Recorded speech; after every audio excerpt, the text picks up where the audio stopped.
Hello and welcome to the latest episode of the Board Masters with me, Chris Mullins, and tonight I'm going to be unboxing Roll Camera, the Filmmaking Board Game, which is a brand new game by Malachi Ray Rempen and from Keen Bean Studio. And this is one that I've brought forward onto the channel because, well, as you know, Saturday is usually the day where I do a game with Alex, but we weren't sure what game we were going to play this week, and then this arrived and I can't wait. I've got to get it on the channel as soon as I can. I'm super excited to open this one. It's probably the first proper Kickstarter game that I've backed over the past year that's fulfilled. Obviously, Super Club, wherever it is, up there somewhere, is technically the first Kickstarter game that I backed, but that was long before I was really into board games and it was based on Football Manager. But this one I backed right in the middle of my newfound obsession in, I think it was July last year. I backed a whole load over July and August last year, and this was one of them, and it's the first one to arrive, so I want to showcase it as soon as I can. I love the theme in that you're making a movie, basically, as it says, and you all have different roles. And I also love the art style, these little anthropomorphic beans that look absolutely great. I've got the Film Clapper cast, which I know in the campaign was a bit controversial because obviously it's form over function a bit, but I'm not really experienced enough to be able to resist something that looks as thematic and cool as that for the sake of function yet. If a few months down the line this ends up ripping off and I've got a rip box, then, you know, lesson learned. But Malachi was very keen to stress in the campaign that it would be very durable, and I'm more than willing to give him the benefit of the doubt. So the introduction: you work for a struggling film production company. This is your last chance to make a successful film. If you fail, the company goes bankrupt and you'll never work in this town again. Produce this film on time, under budget, ensure it's at least halfway decent, and make some sense of the resulting story. Do this and your careers are saved. It's all up to you. You'll write the script, draw storyboards, build sets, assemble your cast and crew, shoot scenes, and edit them together to create the final film. You might reuse the same sets or shoot the scenes out of order.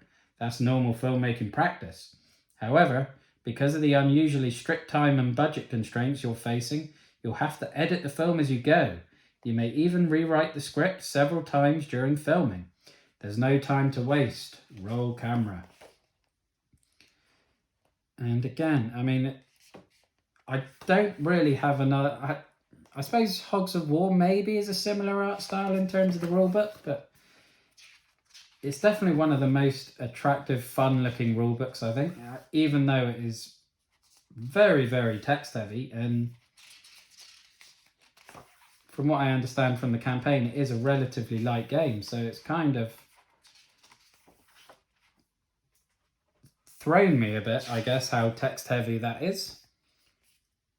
But that is still pretty exciting. Again, it's just surprised me. It's knocked me for six a bit. And these are the sort of cards, I believe, where you sort of design as you're designing your sets. So you can only put your camera equipment on these certain squares, you can only put lighting, you can only put actors, and you have to coordinate those in a certain way to match the setup on the scene in order to be able to shoot that scene. And that's sort of the puzzle you're trying to solve as a group. We have the board here.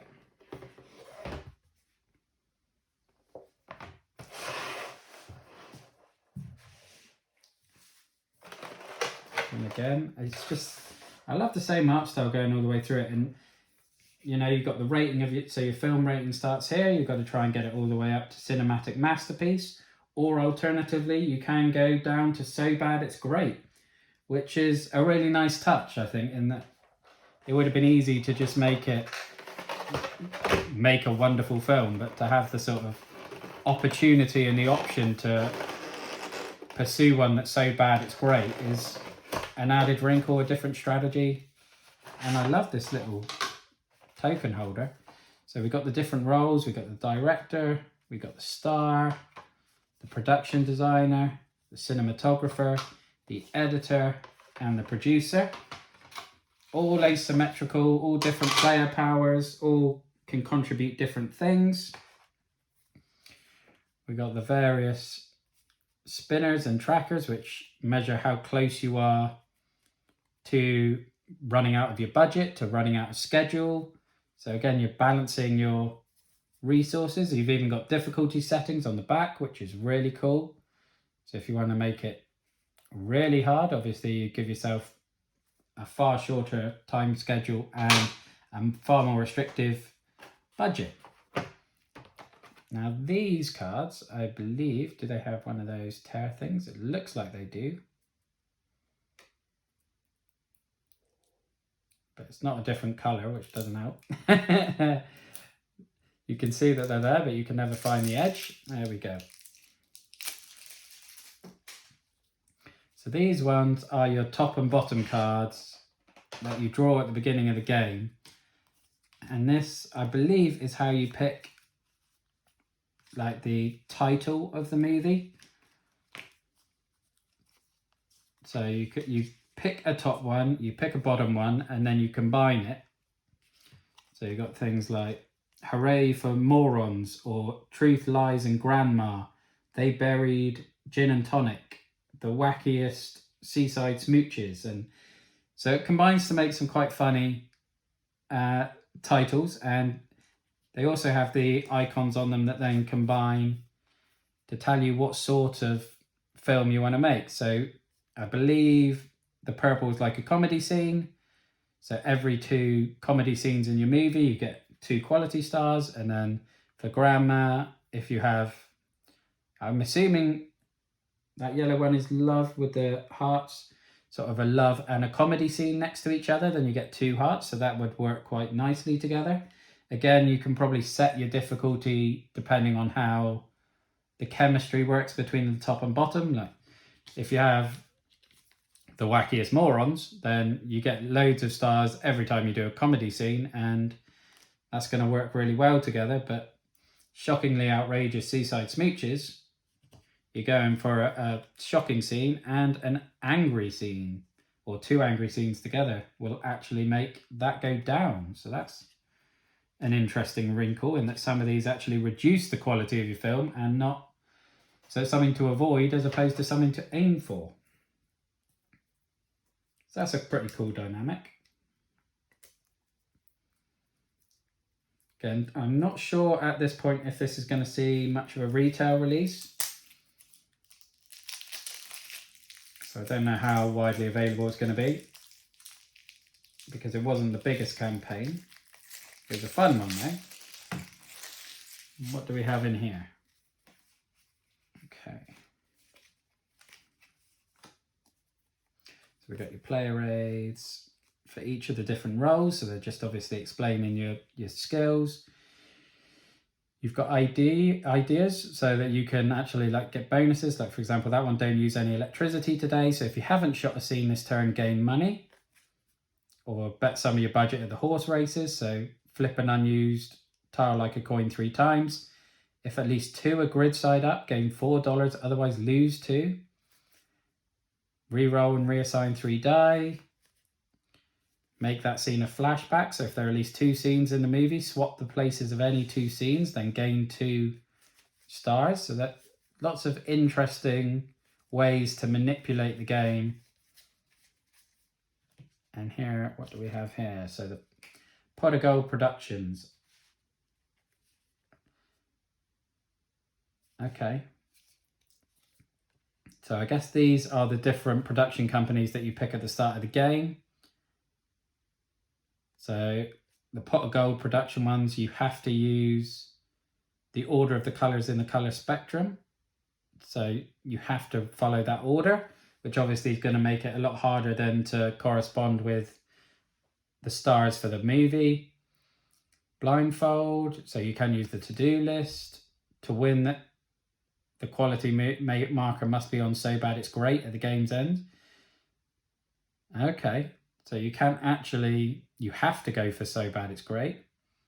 And so they're just, again, going to add different tweaks and everything for throughout the game, different ways of approaching it, different strategies, different decisions, which if you follow the channel, you know I absolutely love anything that makes me make decisions and change my mind and flip and have to change tack as often as possible. And obviously these problems are going to do the same sort of thing. So they may require additional cameras every scene. They may require additional sound every scene, which obviously is going to make that much trickier.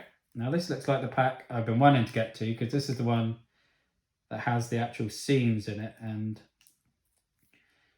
that was a large part of why I backed the game. I found the sense of humour and the artwork combined in the scenes was really cool and really fun. But we got some more of the problems. So, deadly wasp built a nest in one of the editing rooms. We don't want that. The actors practiced screaming too much and lost their voices. The lights are melting the set. We've got to shoot now before they're gone. Okay, so lots of tricky problems there. And then we get into the scenes. And on this side, this is the side you see when they come up. So it tells you the type. So we've got sad scenes, shocking scenes, funny scenes, angry scenes, and love scenes. It gives you the icons here to tell you how you need to orient these squares. So you need to have the sound next to the actors with a camera looking at the actors and an art person over here. And the way it's orientated then matches the way the scene. And when you're able to shoot it, you flip it over and then you've created the scene. And it does really mirror the way it's coordinated on the back. And that's what I really, really love. So yeah, I mean, you've got the camera looking at two actors with, I guess, special effects behind them to be the lightning. And that creates your sad scene of two very upset beans at a funeral. You've got an actor with a microphone and another actor as he's yelling across the table. Looks like some genius working on there. But yeah, the art style in these, you've got poison, you've got murder, you've got intrigue. That looks like a very sad clown.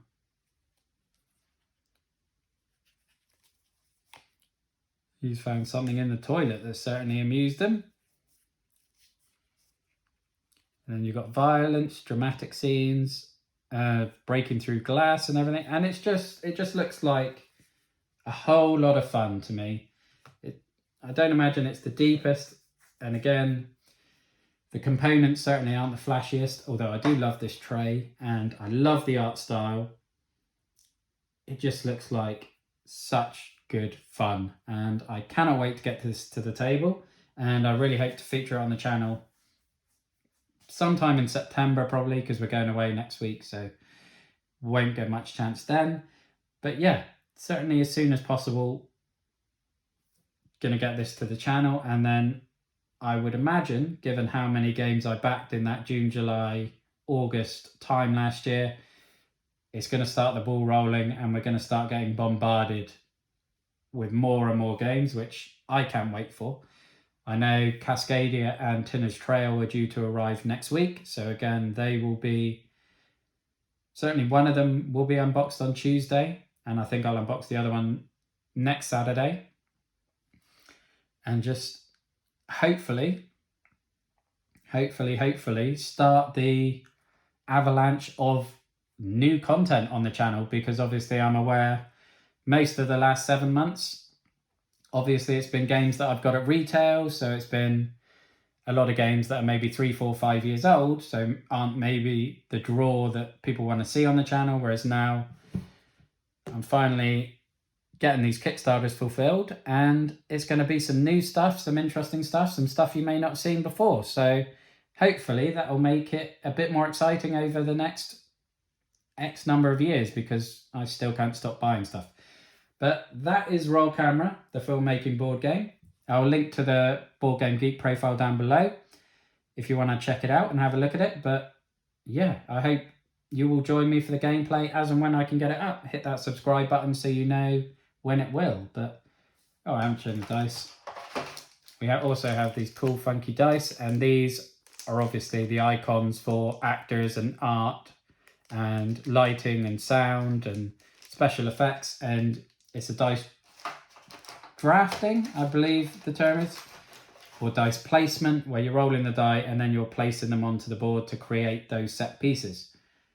But that is everything in Roll Camera, and I hope you enjoyed looking at my newest game, and certainly one that isn't one of the most high profile, so I definitely think it deserves to be shown off a bit, because I think it looks absolutely fantastic and I'm very, very excited to play it. So I'll end the video there. Thank you very much for watching. Look after yourself, stay safe, and have a good one. Thank you. Bye-bye now.